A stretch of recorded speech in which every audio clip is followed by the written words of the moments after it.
So first and foremost, I did mention in my last video about the court clerk not allowing us to submit our affidavit in our color of law form.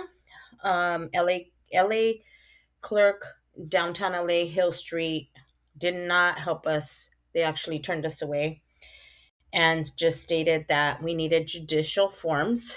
We did go to Pomona where they were more helpful and they gave us a cover sheet. Riverside actually gave us a cover sheet, but only the clerk of the court has access to that.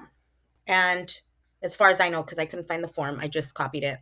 And then LA County Clerk's Office, Pomona, gave us a declaration cover sheet.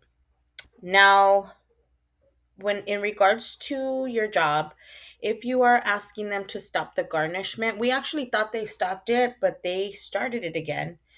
And so they are stating that they have an order on file, which they don't because there's no order.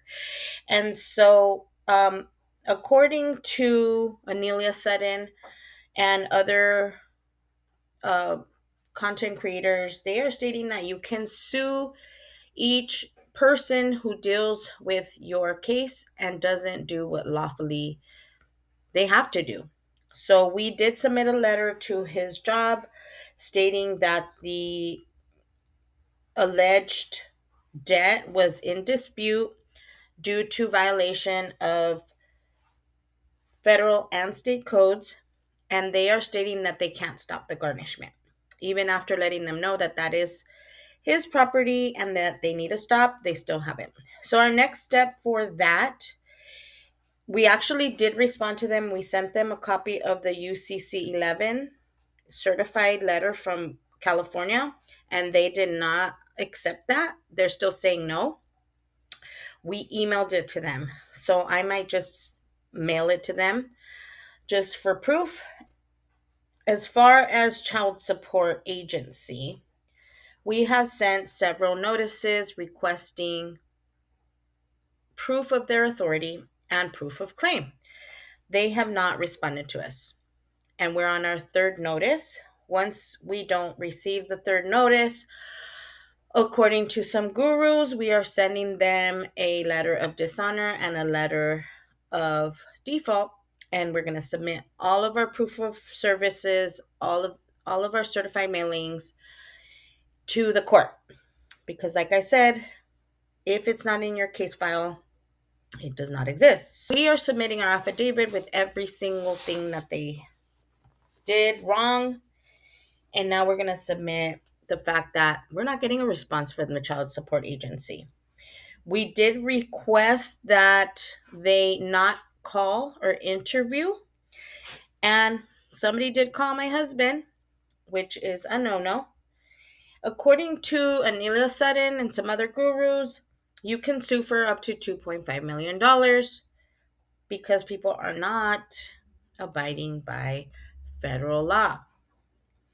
Are we going to do that? I don't know. I can't tell you. Like we said in all of our videos, we are not attorneys and we don't give legal advice, but we are just sharing our testimony to let you guys know what is happening in our case and what to expect. Okay, so the third thing is our credit bureau battle.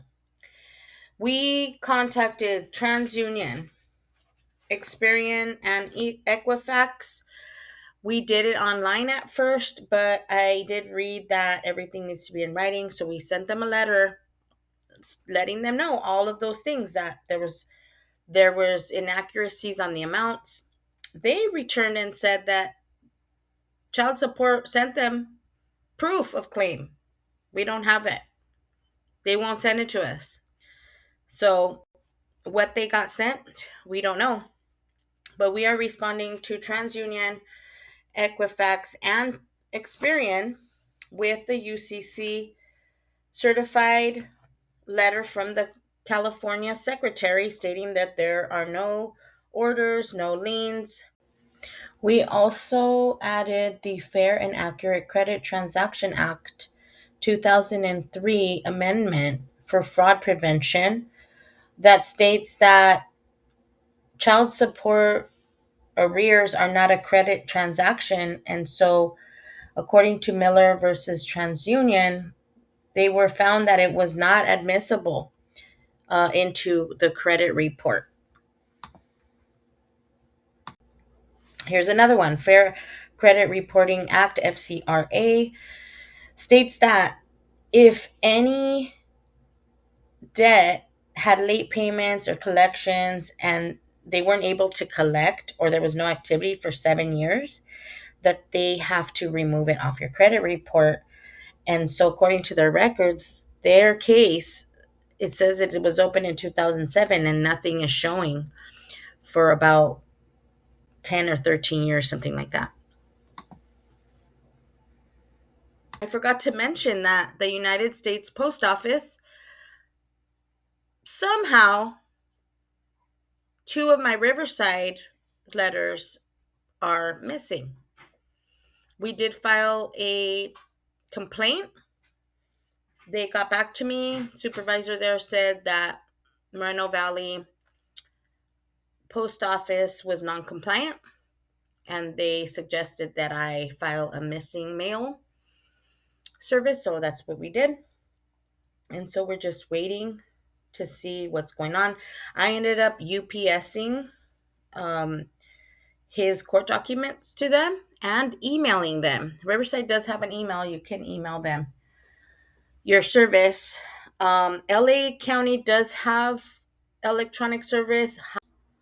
You do have to submit a form to request electronic service from them, and you can find this out online. God bless, like, follow, subscribe. Have a wonderful day. God bless.